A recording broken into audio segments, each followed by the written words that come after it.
Hello everyone. So in our last lecture of ordinary differential equation we have discussed about exact differential equation, okay, and we have also discussed about equations reducible to exact differential equation, okay. तो उसमें basically अपन ने दो type अपन ने cover कर लिए थे और अगले तीन टाइप बचे थे जो फटाफट से अपन कवर कर लेते हैं, है ना। अच्छा, एग्जैक्ट डिफरेंशियल इक्वेशन फॉर्म क्या होती है? M D X plus N D Y equal to 0, ठीक है। तो अच्छे से देखो, नेक्स्ट टाइप आता है टाइप 3। टाइप 3 बिल्कुल सिंपल तरीके का है, फटाफट से करते हैं, है ना। अपन कोई इंटरेस्टिंग चीज़ आएगी उसको आराम से समझेंगे।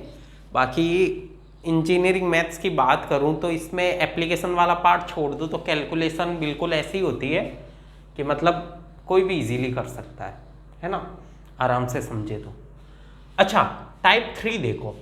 टाइप 3 में अगर आप बात करो कि अगर m जो हो वो हो y into f1 of xy, मतलब कि जो फंक्शन xy का हो अंदर और साथ में y मल्टीप्लाई हो रखा हो, और n जो हो वो आपके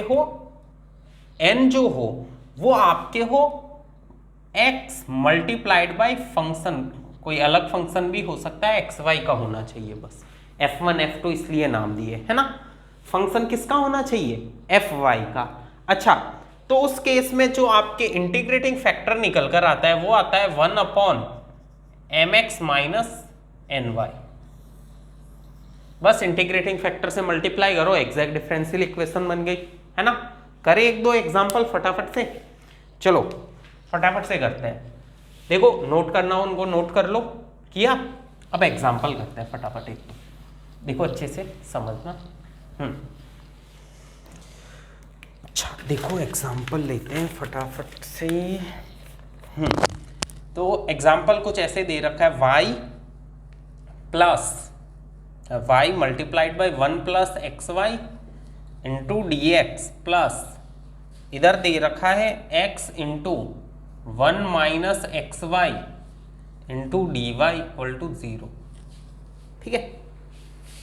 अच्छा, अब एक चीज समझो कि ये जो इक्वेशंस अपन लिख रहे हैं, ये इस फॉर्म की जो इक्वेशन होगी वो हमेशा एग्जैक्ट डिफरेंशियल इक्वेशन बनेगी ही बनेगी।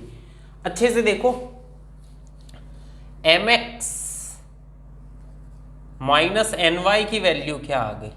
mx माइनस एन वाई, इसको x से मल्टीप्लाई करो तो X Y 1 plus X Y minus N Y यानी कि X Y 1 minus X Y. अच्छे से देखो, यहां से एक्स वाई अगर कॉमन लो तो x इंटू वाई, अंदर क्या आ जाएगा 1 plus X Y 1 minus X Y से X Y cancel out, sorry minus आएगा तो माइनस का 1 से 1 कैंसल आउट, एक्स वाई जुड़ गया 2xy।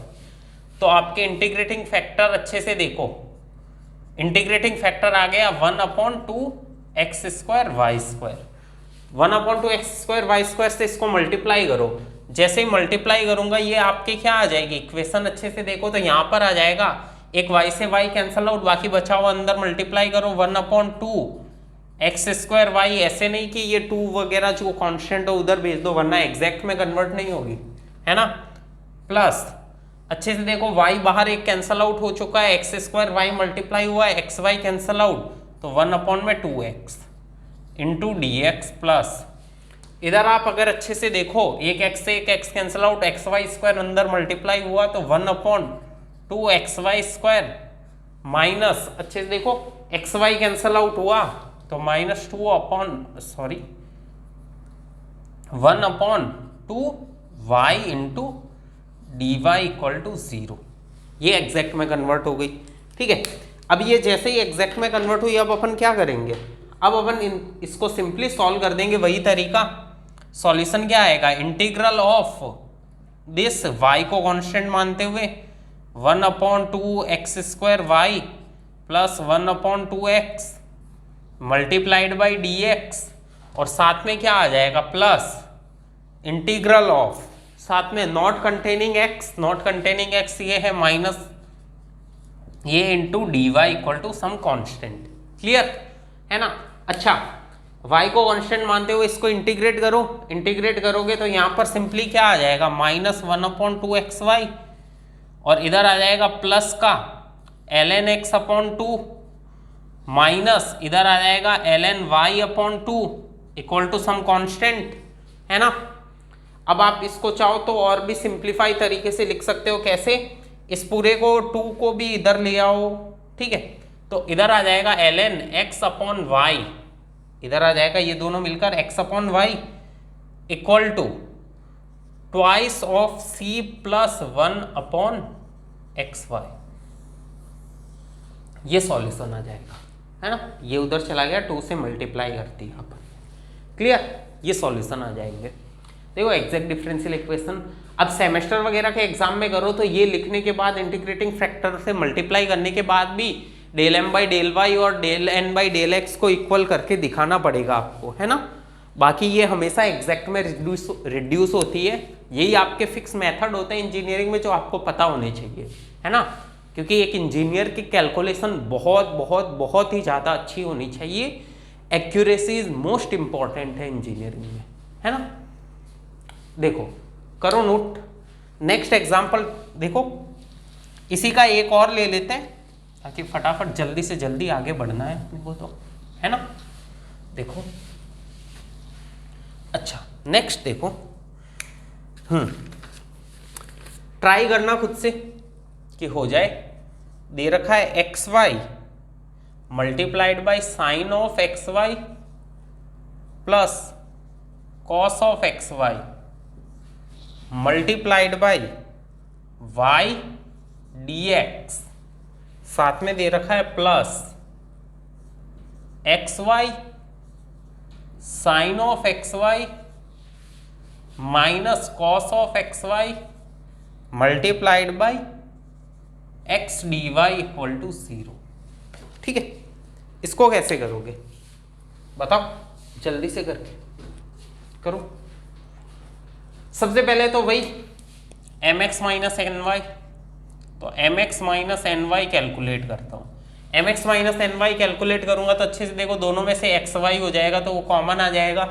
तो यहाँ पर अच्छे से देखो xy साइन ऑफ xy और इधर प्लस कॉस ऑफ xy, इधर माइनस आएगा तो minus xy sine of xy plus cos of xy। ठीक है, अच्छा ये आ जाएगा तो अब कैंसल आउट क्या क्या होने वाला है, कैंसल आउट होने वाले हैं ये दोनों टर्म, ये दोनों टर्म कैंसल आउट। तो यहां पर क्या आ गया, ये आ गया आपके twice of X Y cos of X Y.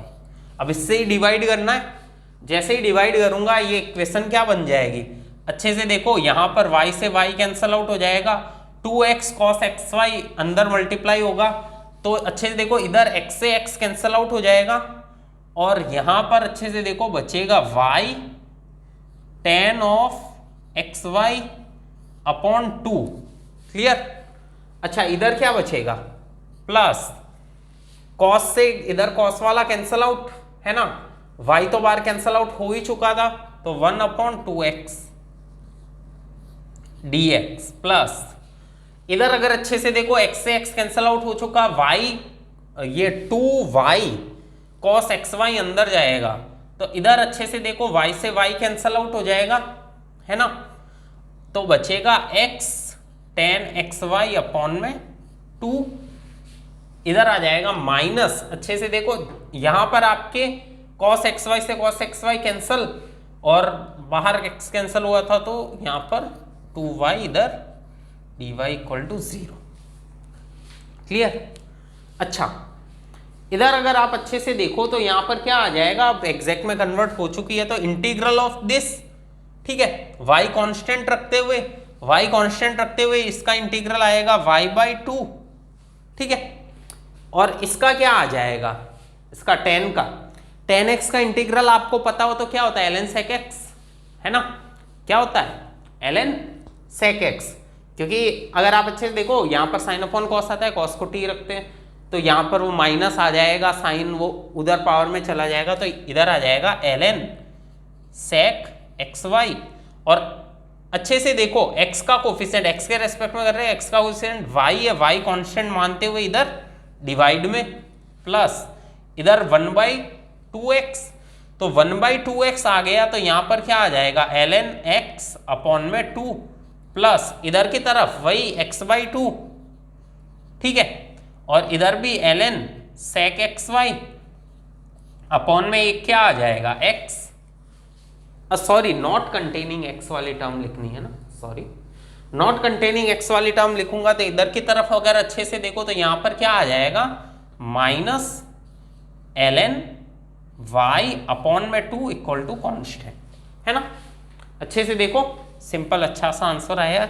इस 2 को कांस्टेंट में भेज दो, 2 से भी एक कांस्टेंट ही होगा, तो यहाँ पर ln sec xy, ln sec xy, ln को सब साथ में ले लो तो x upon y sec xy equal to some constant ही आएगा, e टू द पावर में भी जाएगा तो नया कांस्टेंट मान लो c डैश आ गया।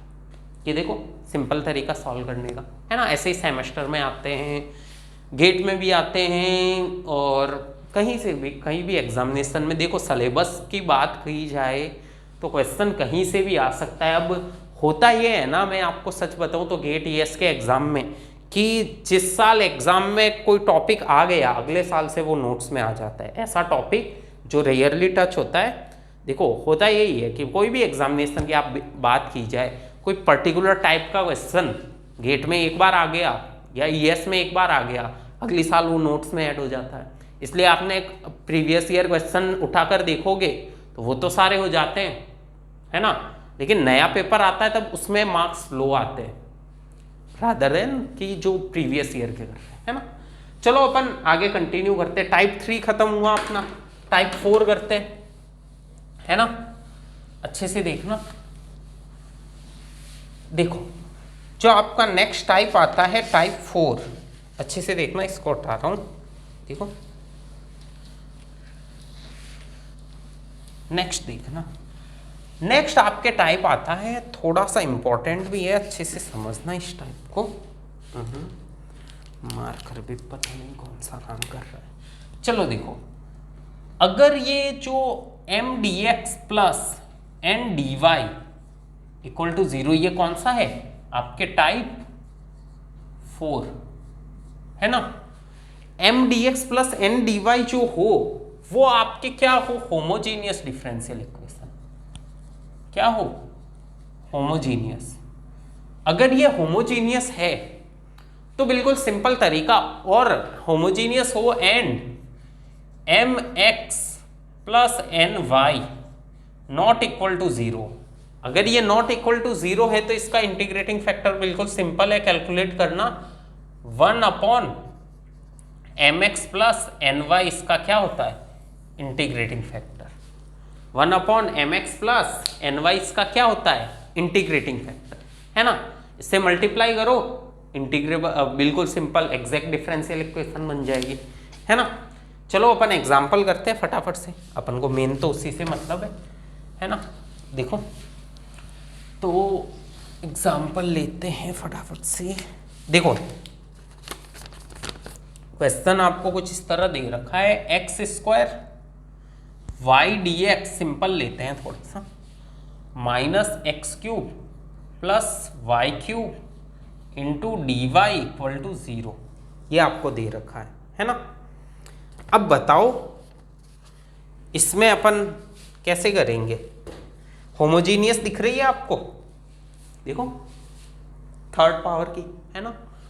तो M X plus N Y कितना आ रहा है, M X plus N Y, अच्छे से देखो तो एक्स क्यूब वाई, और इसको वाई से करूंगा तो ये X cube Y minus Y की पावर 4, क्लियर है ना। अच्छे से देखो तो माइनस वाई के पावर 4 आ गया, ये इंटीग्रेटिंग फैक्टर है इसका, इंटीग्रेटिंग फैक्टर क्या है -1 अपॉन वाई के पावर 4, मल्टीप्लाई करो तो इधर आ जाएगा माइनस का X square upon Y cube, ठीक है, multiplied by D X minus इधर वाई के पावर 4 डालो, एक्स क्यूब अपॉन वाई के पावर 4 और माइनस माइनस प्लस हो जाएगा, और इधर plus 1/y into D Y equal to 0। ये सारी जो बन रही है ना एग्जैक्ट डिफरेंशियल, अब इनको अलग अलग टुकड़ों में भी लेकर आप सॉल्व करोगे तो सिंपली सॉल्व हो जाएंगे, और अलग करके भी करोगे तो भी हो जाएंगे। अच्छा देखो, integral of this y constant मानते हुए तो अच्छे से देखो 3/3 आ जाएगा, तो यानी कि -x³ क्लियर। अच्छा इधर की तरफ अगर मैं देखूं, नॉट कंटेनिंग x लेनी है, नॉट कंटेनिंग x यही है, plus ln y equal to some constant. ये इसका क्या हो जाएगा? सॉल्यूशन। ये इसका क्या हो जाएगा? सॉल्यूशन। देखो समझ में आया? देखो अच्छे से देखो, इसमें मेरे को नहीं लगता कोई एग्जांपल लेने की जरूरत है। होमोजीनियस वैसे भी अपन बहुत सॉल्व कर चुके हैं, और होमोजीनियस के कई तरीके अपन को सॉल्व करने के आते हैं, वो भी यूज करोगे तो सॉल्व हो जाएगी ये इक्वेशन। होमोजीनियस इक्वेशन तो सॉल्व करने के बहुत तरीके होते हैं, ये एक इजी तरीका है, ठीक है, कि होमोजीनियस हो और mx प्लस ny जो हो वो नॉट इक्वल टू 0 हो, तो आंसर डायरेक्टली अपन ऐसे भी निकाल सकते हैं, है ना। अच्छा नेक्स्ट देखो, ये कौन सा था? टाइप 4। टाइप 5 अगर अच्छे से देखो, नेक्स्ट टाइप 5 देखना, देखो टाइप 5 सबसे लास्ट टाइप है ना। लास्ट वाला टाइप जो है वो देखने को बहुत कम ही मिलेगा आपको, है ना। हो सकता है सेमेस्टर एग्जाम में देखने को मिल जाए, बट अपन को आना जरूरी है। एक चीज समझना, कोई चीज ज्यादा इंपॉर्टेंट नहीं है तो इसका मतलब ये नहीं कि आनी नहीं चाहिए। आप अगर अच्छे एग्जामिनेशन की तैयारी कर रहे हो, अच्छा टारगेट अगर आपका है, तो आपको ये सारी चीजें आना जरूरी है ना। एज ए इंजीनियर आपको सब्जेक्ट अगर स्ट्रॉन्ग करने हैं तो मैथ स्ट्रॉन्ग होनी बहुत जरूरी है ना। अच्छा अब अच्छे से देखो, नेक्स्ट टाइप जो होती है वो आपके सिंपली आती है x⁴m इंटू y⁴n। अच्छे से देखना, इधर आता है आपके सिंपली, अच्छे से देखो इधर आपके आता है इधर आपके आता है ay dx प्लस इधर आएगा bx dy प्लस इधर आपके आ जाएगा x⁴m डैश y⁴n डैश, और अंदर की तरफ आपके आएगा a dash y dx plus b dash x dy equal to 0। ठीक है, ये अगर इस फॉर्म की आपके इक्वेशन है तो इंटीग्रेटिंग फैक्टर होता है x⁴h y⁴k, और h और k अपन को h और k फाइंड करने का तरीका आना चाहिए, है ना। तो उसके लिए बिल्कुल सिंपल तरीका होता है। अच्छे से देखो, यहां पर अगर आप अच्छे से देखोगे तो यहां पर आपके अच्छे से देखो, एक चीज देखो, x की पावर्स आपके इससे मल्टीप्लाई करोगे तो x की मैक्सिमम पावर क्या आएगी? x की मैक्सिमम पावर आएगी m प्लस h प्लस 1, है ना, अपॉन में क्या आएगी आपके m plus h plus 1 upon में dx का कोफिशिएंट क्या है? a इक्वल टू आएगा आपके सामने n plus k plus 1 upon में dy का कोफिशिएंट जो है b। ये फर्स्ट वाले से लिखिए, है ना। दूसरी इक्वेशन वहां से आएगी जो आएगी m dash plus h plus 1 upon में a dash equal to n dash plus k plus 1 upon में b डैश। यहां से h k निकालो, h k यहां रखो, मल्टीप्लाई करो, मल्टीप्लाई करते ही क्या बन जाएगी आपके एग्जैक्ट डिफरेंशियल इक्वेशन। तो इसका एग्जाम्पल अपन एक करते हैं, एक एग्जाम्पल कर लेते हैं, ये बहुत ज़्यादा इंपॉर्टेंट नहीं है, ठीक है। तो अच्छे से देखो, हाँ ऐसे नहीं कि मैं इंपॉर्टेंट कम बोल रहा हूँ तो ये मतलब भूल ही जाओ, ये ज़रूरी है सारी चीज़ें आना, है ना। y² plus 2yx² into dx, ठीक है। और आगे आपको दे रखा है कुछ इस तरह, अच्छे से देखना, देखो आगे आपको दे रखा है plus 2x³ minus XY multiplied by DY equal to 0। ठीक है, अब देखो ये इक्वेशन जो है, ये पर्टिकुलर इक्वेशन इस तरीके से ही सॉल्व होगी, है ना। ये पर्टिकुलर इक्वेशन, क्योंकि अभी तक जो भी अपन ने मेथड पढ़े उनमें से ये किसी भी टाइप के नहीं है, del m by del X, del n by del Y करके भी देख लोगे तो उससे भी कोई फायदा होने वाला है नहीं, है ना। अच्छा, तो देखो कैसे करेंगे, अच्छे से देखो। मैं इस टर्म को और इस टर्म को मल्टीप्लाई इस टर्म को और इस टर्म को कंबाइन करता हूं, इस टर्म को और इस टर्म को कंबाइन करता हूं। रीजन ये है कि मेरे को यहां पर कोफिशिएंट चाहिए, dx का y चाहिए और dy का x चाहिए। ये तभी आ सकता है जब ऐसे हो। तो अच्छे से देखना, देखो ये रटने का ट्राई मत करना बहुत ज्यादा, मैं आपको याद रखने का तरीका बता दूंगा। अच्छे से देखो, यहां पर इसको और इसको कंबाइन कर रहा हूं तो y कॉमन आ जाएगा, इधर बचेगा y dx और इधर बचेगा माइनस का x dy। ठीक है, प्लस इधर की तरफ अगर देखोगे ये और ये कंबाइन करूंगा तो 2 बाहर मत लेना, इससे सिर्फ x² बाहर लेना, क्योंकि 2 अंदर ही रखो। इनके जो x के पावर m और y के पावर n होती है उनका कोफिशिएंट 1 होना चाहिए, है ना। तो यहां पर आ जाएगा 2y dx प्लस इधर के आ जाएगा 2x dy इक्वल टू 0। ठीक है, अब इंटीग्रेटिंग फैक्टर में एज्यूम कर लेता हूं क्या, x की पावर h y की पावर k।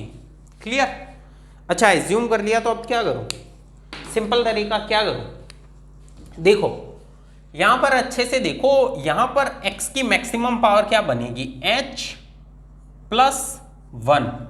ठीक है, इधर की तरफ की बात कर रहा हूं, मैक्सिमम पावर ये बनी अपॉन dx का कोफिशिएंट क्या है 1 इक्वल टू y की मैक्सिमम पावर, अच्छे से देखो 1 ये है प्लस k वो है प्लस 1 ये है। ठीक है, ये बनी मैक्सिमम पावर अपॉन में dy का कोफिशिएंट -1 है। ठीक है, सेम चीज इधर बनाओ, इधर बनाओगे तो यहां पर आएगी, अच्छे से देखो, हाँ x की मैक्सिमम पावर 2 यहां पर है प्लस h ये मल्टीप्लाई होगी प्लस 1 ये है अपॉन में dx का कोफिशिएंट 2 और दूसरा देखो y के लिए इधर कोई पावर नहीं है। ठीक है, k ये मल्टीप्लाई होगी तब आएगी प्लस 1 यहां पर है अपॉन में क्या आ जाएगा dy का कोफिशिएंट जो है 2, ये 2 से 2 गया, ये 1 से 1 गया, k इक्वल टू आ गया h plus 1 sorry h plus 2 और इधर अच्छे से देखो माइनस मल्टीप्लाई होगा तो minus h minus 1 equal to k plus 2। ठीक है, तो अगर अच्छे से देखो यहां पर इसको इधर ले जाता हूं तो यहां पर आपके आ जाएगा k plus 3 equal to minus h, इन दोनों को डायरेक्टली ऐड ही कर देता हूं तो 2k प्लस 3 इक्वल टू ये दोनों कट जाएंगे 2, तो इसको इधर लेकर जाऊं तो k की वैल्यू क्या आ जाएगी माइनस का हाफ। अच्छे से देखो k की वैल्यू क्या आ जाएगी माइनस का हाफ और h की वैल्यू क्या आ जाएगी, h की वैल्यू अगर आप अच्छे से देखोगे तो h की वैल्यू आ जाएगी k माइनस 2, k माइनस 2 यानी कि h की वैल्यू आ जाएगी माइनस का 5/2, है ना। अच्छा, तो इंटीग्रेटिंग फैक्टर क्या आ जाएगा, इंटीग्रेटिंग फैक्टर आपके आ जाएगा सिंपली 1 अपॉन x की पावर 5/2 y की पावर 1/2। ठीक है, इससे मल्टीप्लाई करोगे, इसको मत मल्टीप्लाई कर देना, इस इक्वेशन को मल्टीप्लाई करो, क्योंकि अपने को तो mdx ndy टाइप की चाहिए ना, वो डायरेक्टली यहीं से मिलेगी। तो फिर इसको तो मल्टीप्लाई करोगे तो फिर कंफ्यूजन आएगी, मल्टीप्लाई किया फिर वापस सिंप्लीफाई करके इस फॉर्म में लाना पड़ेगा, तो अपन पहले ऊपर वाली में ही मल्टीप्लाई कर देते हैं। ठीक है, ये समझ में आया। अच्छा, आगे देखो, तो आप इसी तरीके से करना, वो फॉर्मूला रटने मत बैठ जाना, मैंने देखा है बहुत, इवन टीचर्स को भी देखा है वो भी याद ही करवाते हैं। तरीका बिल्कुल सिंपल होता है ना। अब सिंस यहाँ पर अपन को कैलकुलेशन से मतलब है, बाकी तो अपन रीजंस भी बहुत समझ सकते हैं कि ऐसी कैलकुलेशन ही क्यों होती है। चलो अपन इस पर ध्यान देते हैं। अभी यहां पर जैसे इससे मल्टीप्लाई करूंगा तो अंदर की तरफ क्या आएगा, y की पावर इधर आ जाएगा 3/2, क्योंकि एक पावर ये चली जाएगी, और x की पावर 5/2 नीचे, प्लस यहां पर जैसे मल्टीप्लाई होगा तो ऊपर बचेगा 2, y की पावर 1/2, ठीक है, और x की पावर 2 है, और नीचे तो y की पावर क्या आ जाएगी, इधर x की पावर आ जाएगी 1/2, clear, multiplied by dx plus twice of x cube है, एक्स क्यूब है तो यहां पर x की पावर 1/2 अपॉन में y की पावर 1/2 माइनस y की पावर इधर 1/2 बचेगी ऊपर, और नीचे x की पावर बचेगी आपके 3/2, clear, into D Y equal to 0, ठीक है। अच्छा इधर अगर अच्छे से देखो, integral of this y constant मानते हुए, तो y की पावर 3/2, 5/2 ऊपर जाएगा तो माइनस का 5/2, तो माइनस का 5/2 प्लस 1 होगा तो माइनस का 3/2 अपॉन में 3/2, यानी कि माइनस का 2/3, और x की पावर भी 3/2 हो जाएगा, नीचे आएगी तो प्लस हो जाएगी। यहां पर अगर अच्छे से देखो तो ये माइनस का 1/2 यानी कि 1/2 अपॉन 1/2 है ना, अच्छे से देखो 1/2 अपॉन 1/2, तो यहां पर क्या आ जाएगा प्लस 4x की पावर 1/2, y की पावर 1/2, क्लियर। अब नॉट कंटेनिंग x तो इसमें कुछ है ही नहीं, अगर कुछ नहीं है तो इक्वल टू कांस्टेंट है ना, तो ये आपके करेक्ट आंसर है। तो करना क्या है कि भाई दोनों जो आपने बनाए वो फॉर्म याद रखनी है, फॉर्म में x की पावर m y की पावर n, अंदर आपके y dx x dy के दो टर्म्स बनने चाहिए, है ना, दो पेयर में दो टुकड़ों में डिवाइड किया। अब जो x की पावर h y की पावर k मल्टीप्लाई करने पर पहले में से देखो जो आपके x का मैक्सिमम पावर आ रहा है अपॉन में dx का कोफिशिएंट इक्वल टू y की मैक्सिमम पावर अपॉन में उसका कोफिशिएंट, ये इक्वल किया, राइट दूसरी साइड में भी इक्वल किया, दो इक्वेशन बन गई, दो इक्वेशन को सॉल्व किया, एच के की वैल्यू आ गई, जैसे ही इधर मल्टीप्लाई किया आपका ये जो इक्वेशन बना एग्जैक्ट डिफरेंशियल इक्वेशन बन गया। ओके, सो आई होप आपको ये समझ आई हो सारी चीजें, है ना। एग्जैक्ट डिफरेंशियल इक्वेशन अपनी यही खत्म होती है। नेक्स्ट वीडियो में अपन आगे डिस्कस करेंगे हायर ऑर्डर वाली, जो हायर डिग्री वाली अपन डिस्कस करेंगे, ऑर्थोगोनल ट्रेजेक्टरी वगैरह भी डिस्कस करेंगे, ठीक है, ठीक है। तो उसमें क्लेरोट मेथड वगैरह भी आते हैं, तो वो सारी चीज़ें थोड़ी बहुत छोटी मोटी इंपॉर्टेंट है ना, सेमेस्टर वगैरह में छोटे मोटे क्वेश्चन उससे आ जाते हैं, और गेट के लिए तो इम्पोर्टेंट है ही है, उनसे क्वेश्चन कई बार आए हैं। ओके, सो आई होप आपको सारी चीज़ें क्लियर हुई हो। नेक्स्ट वीडियो में मिलते हैं, आगे कंटिन्यू करते हैं। Thank you.